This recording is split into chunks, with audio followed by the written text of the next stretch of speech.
Kasi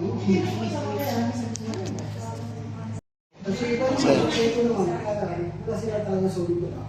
Kung wala talaga silang alam. Hindi ako masaka.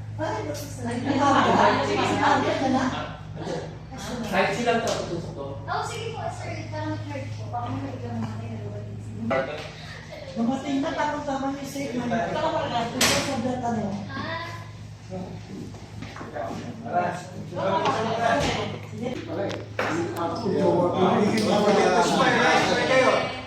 Ready? 1, 2, 3.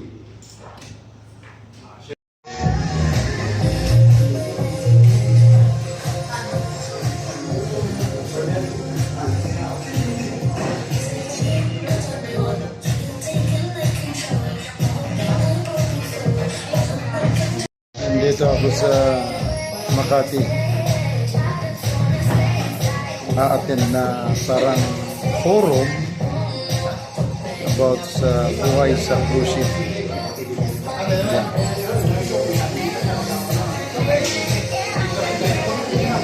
Yan. Yan si ma'am. Isa yan sa magbibigay ng magme-mentors.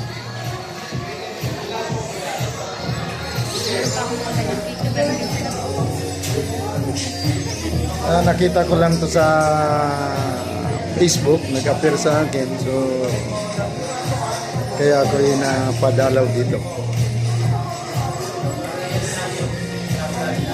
Ano po is today, ang mga mapag-uusapan natin, syempre yung about YouTube. Tama po ba? Yes. And Yes. alam ko, kayo lahat, kung saan pa po kayo nanggaling, and alam ko, may mga areas dapat yun, pero still pinili nyo pumunta dito. Okay lang po ba pakitapik yung nasa right side nyo, pakisabi, good job! Yung nasa left side, good job! Good job!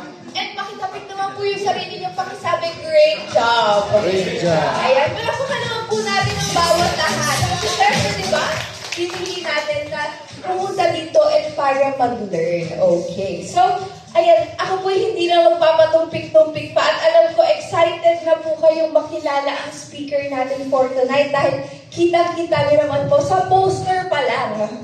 Diba? Alam ko, ito po yung nagpaakit sa inyo kung bakit kayo nakapunta dito. Okay, so ang speaker po natin, siya po ay isang Filipino seafarer with over 16 years of experience working in an international cruise, such as Costa Cruise, Royal Caribbean, and MSC Cruises. He has held various roles from waiter to bar waiter and also worked in multiple positions like tour guide, DJ, and bell captain. He has also traveled to 125 plus countries using his journey to inspire others. And today, he is also a content creator, brand ambassador, and a mentor, helping aspiring seafarers to succeed while promoting financial growth and career development in the maritime industry. So okay lang po kapag nakilala ko ang ating speaker for tonight, palakpakan po natin ng malakas. Okay, well dahil walang iba po kundi ang ating speaker, I see Mr. Rinel Banda!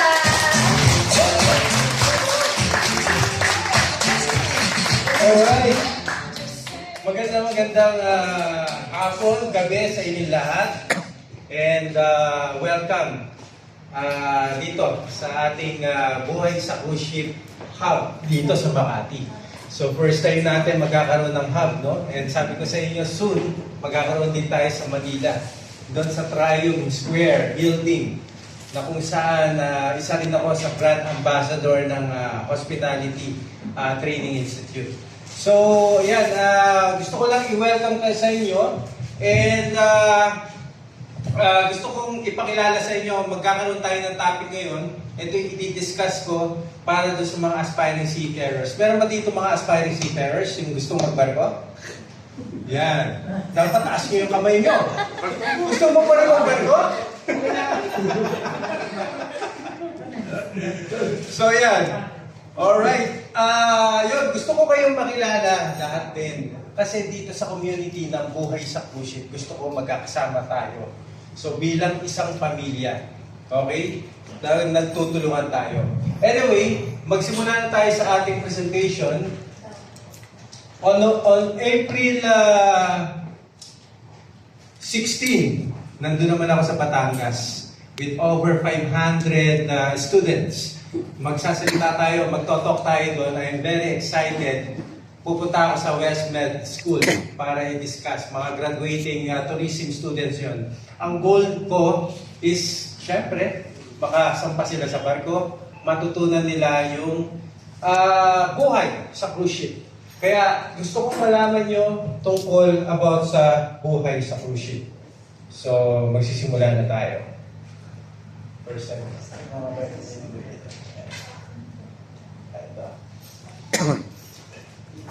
So, ito ang i-discuss natin for tonight.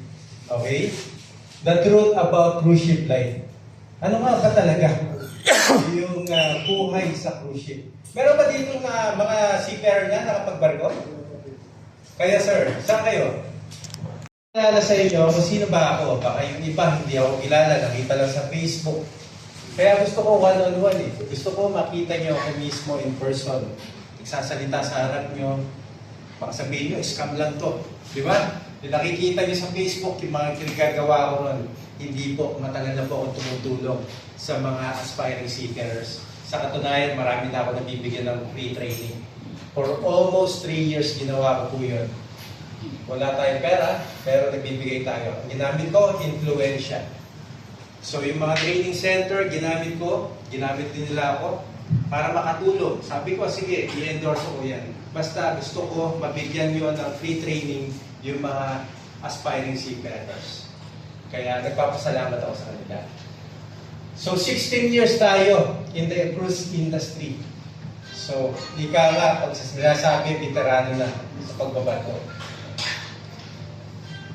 Bago ako magsimula dyan, nagtrabaho sa Jollibee, Cars Jr., sa Dunkin Donuts, almost 24 hours na experience ko magtrabaho. Okay? Kaya sa akin, walang mahirap talaga pagka may pangarap ka sa buhay mo. Okay? Kaya huwag niyo sasabihin sa akin, mahirap mag-apply. Si Tani Hotel, nagtrabaho doon, pangkete, taga-roll yun ng mga upuan, kung alam yun. Okay? Travel to 125 countries and countless cities. Yan ang pinagmamalaki ko lahat.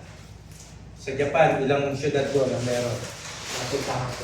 Ng buhay sa cruise ship, tinatag ko ito last 8 years ago. And ngayon, nakita niyo naman kung gaano kalawak ang ating community. So gusto ko lumago ito at ma-expand natin ito nationwide talaga. And all, worldwide naman nakikilala na rin tayo dito. So yeah. Nagtrabaho ko sa 5 cruise companies.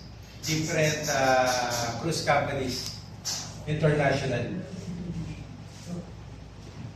At ngayon, business entrepreneur na tayo.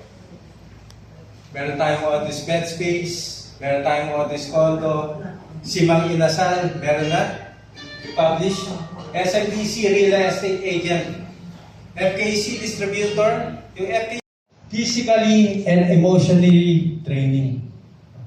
Napakahirap po talaga. Pero depende sa bago yan. Sa the world, hindi ako mahirapan doon. Masaya ako doon. So, minsan walang tulog. Minsan alam niya, power nap lang ako. Tapos gising ulit kasi susunod itrabaho na. At syempre, yung hirap. Sa sobrang pressure namin, assistant waiter ako. Naglalagay ako ng mga plato. Tapos nagkainitan kami nung naghuhugas ng gali utility. Kasi gano'n talaga talagang fast-pacing dun sa barko Tapos nung tumalikod ako, binato ako ng plato. Buti hindi tumama dito sa ulo ko. So tumama doon sa likod ko, basag. So sa tingin nyo, anong gagawin ko?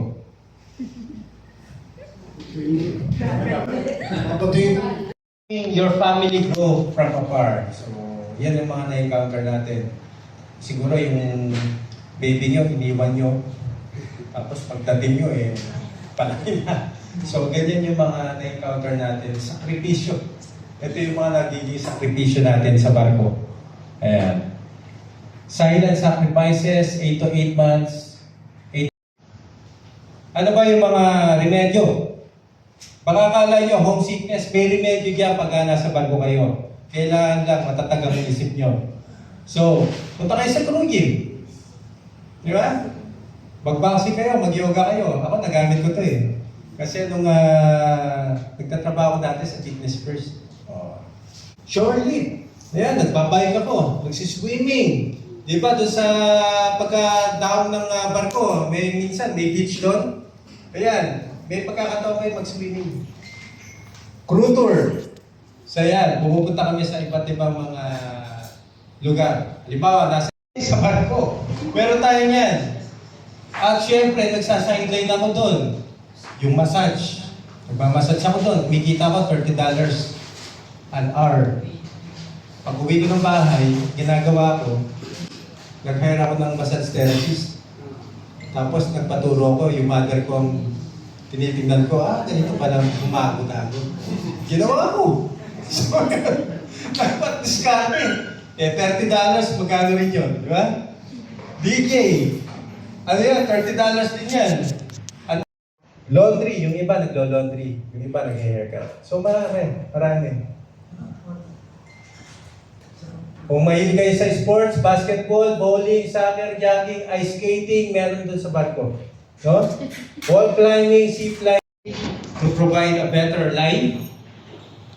Mataas ang sahod compared to many land-based jobs.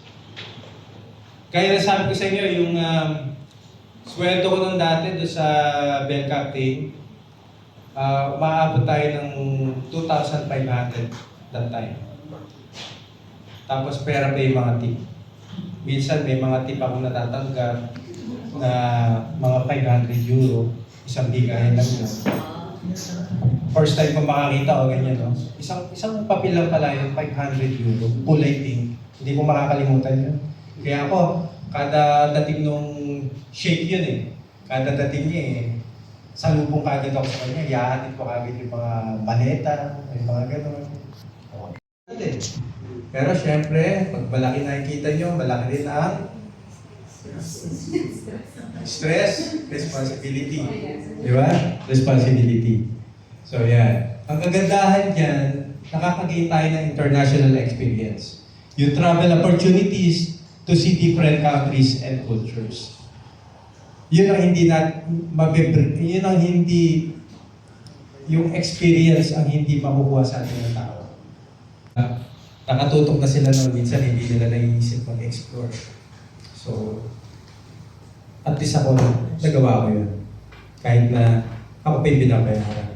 Di ba? Saan ka pa? Sa cruise ship ka na. So, resilience and discipline, diyan na kayo matututo, become mentally and emotionally stronger. Pride in the profession, being part of the global workforce. So, iba, pagka nakapagtrabaho ka internationally, kasi iba't ibang lahi ang mga makakausap mo. Matututo kang mag-German, Spanish, Italian, Japanese. So, yun. Doon, natutunan ko magsalita ng Japanese. Ang time na yun. May mga guest ako.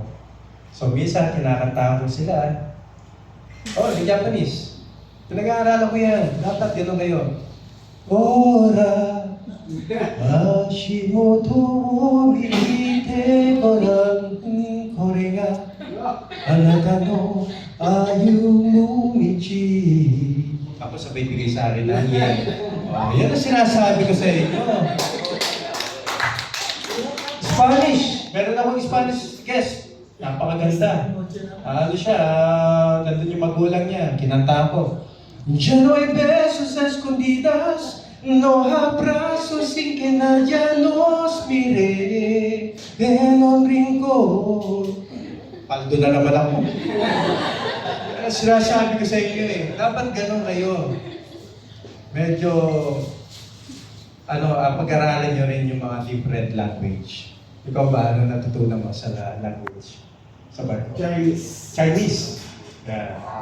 Ni hao po. Basta, natutunan? Cases. So, hindi tayo nagbabayad ng tax. So, So, yun ang kagandahan. And also, free accommodation and food. So, yung mga kinikita nyo sa barko, sa'yo talaga. Unless, pumunta ka sa shore, nagpunta ka sa labas, tapos kumain ka pa, may pagkain mo sa barko. Pero depende na yun sa inyo. Yung iba kasi, nire-relax, ini-enjoy, bumibili ng beer. Ako minsan pumupunta ako doon para matikman ko yung mga iba't ibang mga putahe. Ganyan. Kung gumagastos din ako. No need to commute in busy traffics. Di ba? Yun ang kaganda. Boom. Tapos, uniform, may suit uniform. Paglabas mo, ayun na. Nandun na agad, maglalakad ka lang. Hindi ka tulad dito, di ba? Magkukumute pa tayo. Di ba? Yung iba nga, inaabot pa ng sa LRT, haba ng pila. Di ba? 2 oras, 3 oras, nasa traffic kayo. Magkukurusyon ka na, Marga? Ha? Babar ko ka na? Travel the world. Di ba?